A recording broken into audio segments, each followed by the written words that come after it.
नगर परिषद आणि नगरपंचायत निवडणुकीसाठी मतदान प्रक्रिया पूर्ण. काही ठिकाणी मतदारांची धरपकड. राजकीय पक्षांचे कार्यकर्ते एकमेकांना भिडले. निकाल उशिरा असल्यानं स्ट्रॉंग रूम 21 डिसेंबरपर्यंत राखीव ठेवावे लागणार.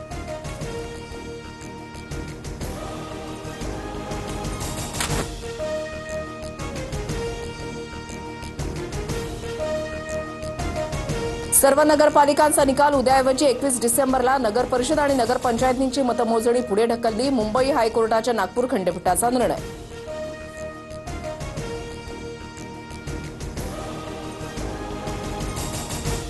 ईव्हीएमच्या स्ट्रॉंग रूम बाहेर राजकीय पक्षांना पहारा देण्याची मुभा.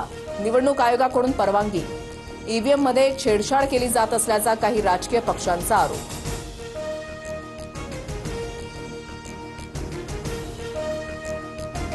आचारसंहिता शिथिल करण्यासाठी निवडणूक आयोग कोर्टामध्ये जाण्याच्या तयारीत. सूत्रांची माहिती. मतदान प्रक्रिया पूर्ण झाल्यानं आचारसंहिता शिथिल करण्यासाठी आयोग परवानगी मागणार. खंडपीठाचा निकाल सर्वांना मान्य करावाच लागेल, पण 24 ठिकाणच्या निवडणुकांमुळे सर्व निकाल पुढे ढकलणं अयोग्य. कोर्टाच्या निकालावर फडणवीसांची प्रतिक्रिया. निवडणूक आयोग आणि कोर्टावर न बोललेलंच बरं. खंडपीठाच्या निकालानंतर उद्धव ठाकरेंची टीका.